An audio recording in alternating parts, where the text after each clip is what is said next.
Howdy folks, I'm not going to be on camera for this video, but I wanted to talk about why the return of Mario JRPGs is awesome.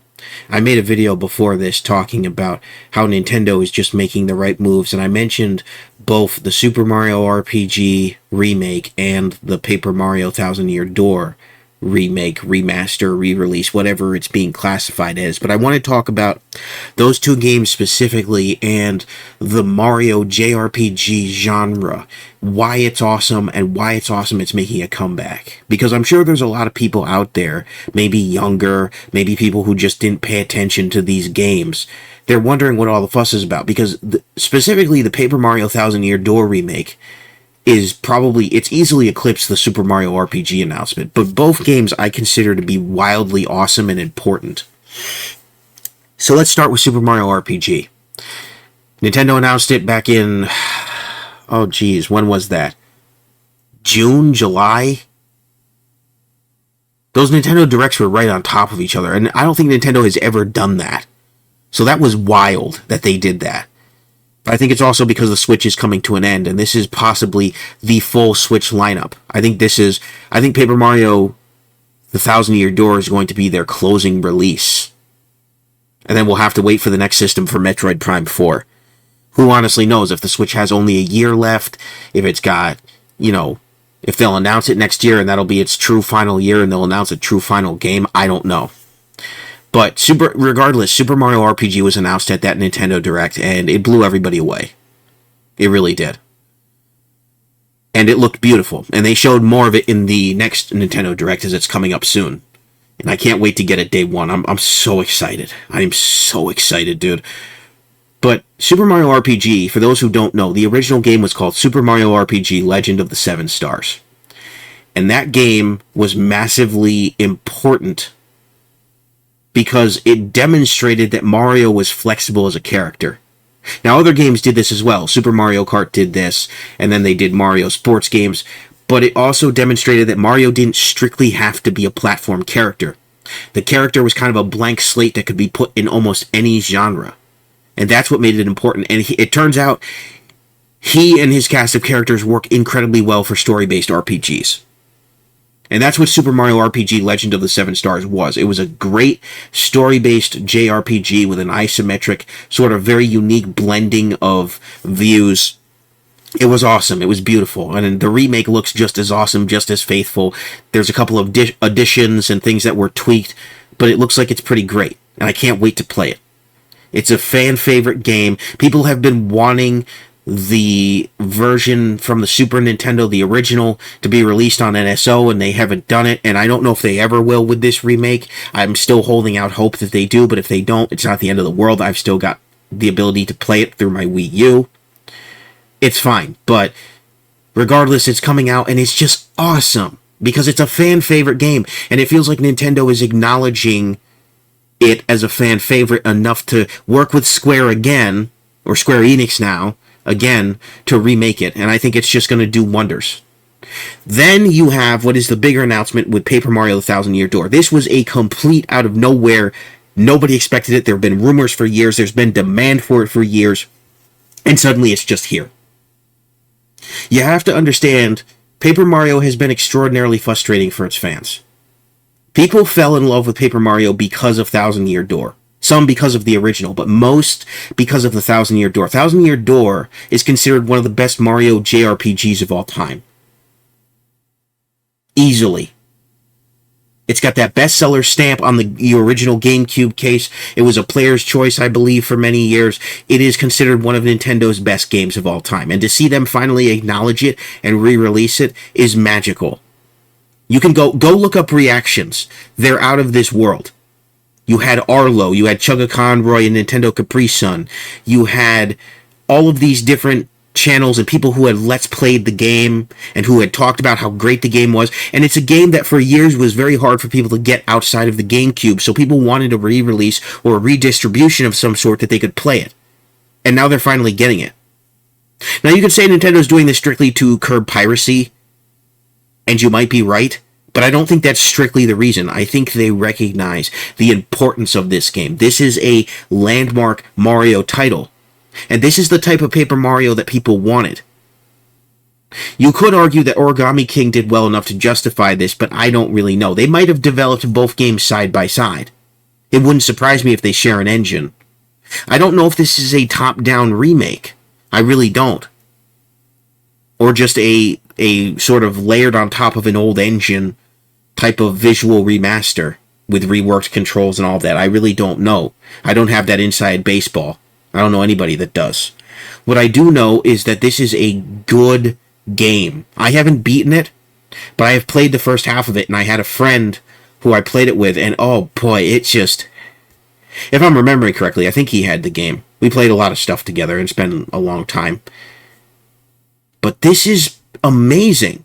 This is a fan-favorite game that has been neglected. And this is why the return of Mario JRPGs is awesome, because Nintendo for years has acted almost embarrassed by the Mario RPG genre. They limited it to, for many years, just Mario and Luigi, and those games just kept getting weirder and less fun to play.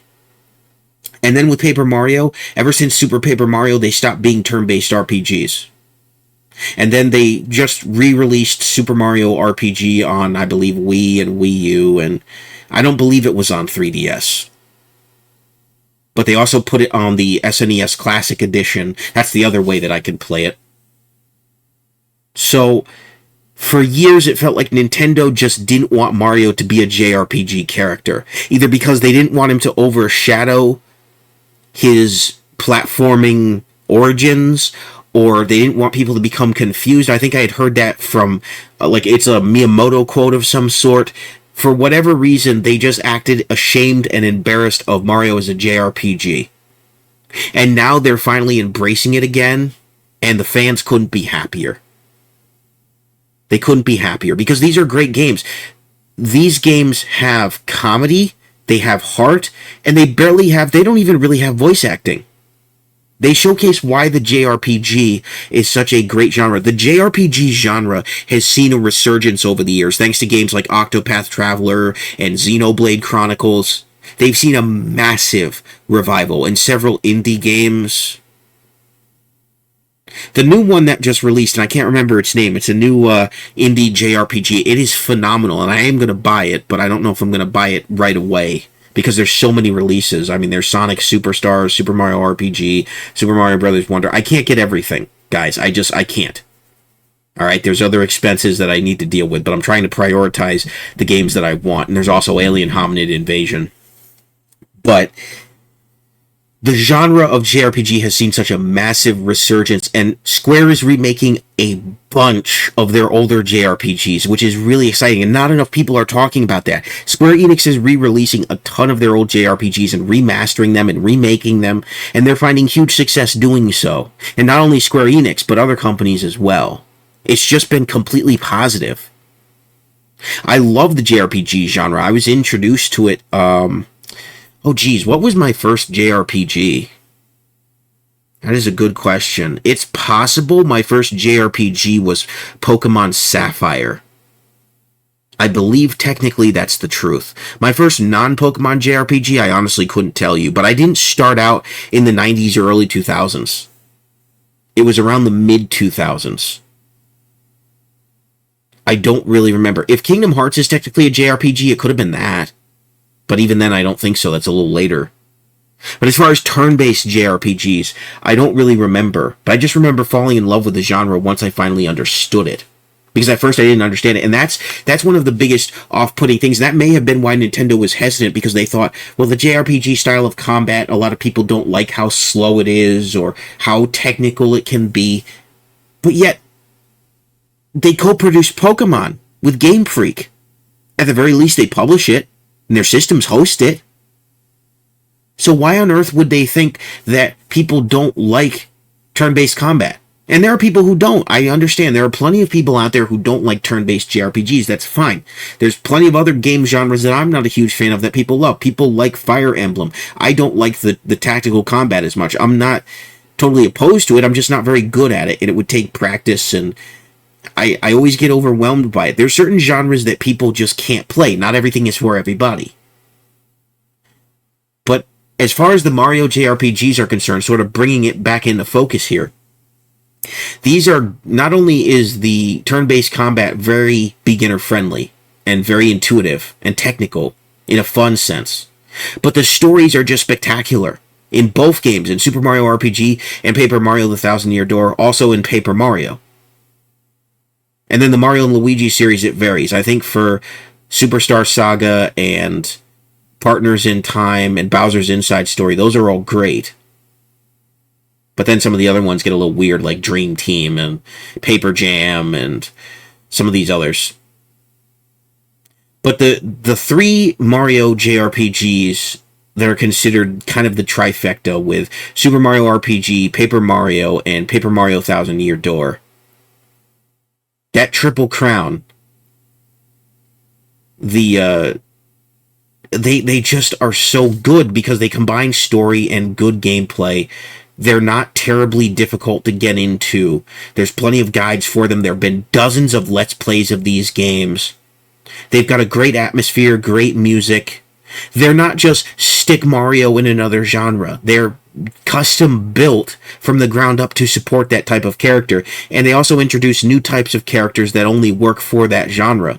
It's great. They're very well crafted, very well made video games. And so to see two of the best examples be made available for a new generation and given a fresh coat of paint for a new generation is great without taking away from what made them great. That's what people want. Because there's a lot of people out there, the older I get, the more I realize people don't appreciate classics. They just see old, or they see remake, remaster, re-release, and they roll their eyes and they go, oh, another re-release. Does Nintendo know how to do anything original? They don't understand what a classic means to somebody, because in a world where gaming is constantly changing, when new releases are constantly being pushed out, and gaming companies who have made things that are successful are constantly experimenting and trying to reformulate things, like the Paper Mario series, where they're constantly trying to reinvent the wheel, just going back to what people want is refreshing, and it's exciting. It generates hype and interest and enthusiasm that was lost.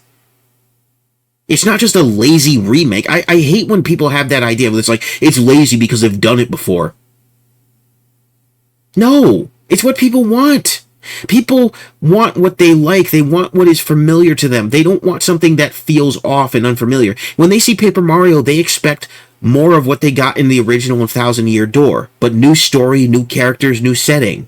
That's what people want with Paper Mario, because that's what worked for Thousand Year Door. Thousand Year Door took what the original Paper Mario did, and it perfected almost everything about it. It elevated everything that game established. And it became better than the original for a lot of people. And most people don't have anything against the original. It's just the sequel is that much better. It does what the first game sets out to do miles better for many people. And that's why it's so important. And that's why it's so awesome to see not only that, but Super Mario RPG. It's seeing Nintendo acknowledge something that many people for years thought that they didn't care about. Seeing them seemingly listen to what fans want and give them what they want, as opposed to just wasting money trying to take what is familiar and trying to rewrite the book. You don't need to remake the wheel if it still spins. That's what they seem to be learning. And who knows what their motivation is? Obviously money. But the fact that they actually seem to be doing what people want is really gaining them good graces. They've earned customers for life with this move. People who may have fallen out of love with Nintendo or were disillusioned to some of their more shadier business practices or poor choices in game development as of late. They've earned those people back with these two games alone. That's why it's awesome. It showed people why they love Nintendo. It seems like somebody has come into Nintendo and said, this is what we are, this is what we need to be, we need to still do new things. But we need to craft them carefully, and we need to acknowledge our past. If we don't acknowledge our past, we don't have a future. And that's what's amazing about all this, and that's what has me excited about all this. And I'm curious what you guys think, so leave comments down below. Let me know. Are you guys excited for Super Mario RPG and Paper Mario Thousand Year Door? Why is that? What are your experiences with those games? Have you ever played those games? Are you excited for the fact that Nintendo is acknowledging these fan favorites and re-releasing them? What are your thoughts? Let me know down below. Thank you very much for watching. This has been Super Koopa TV. I will see you guys in the next video. God bless. Have a good one. Peace.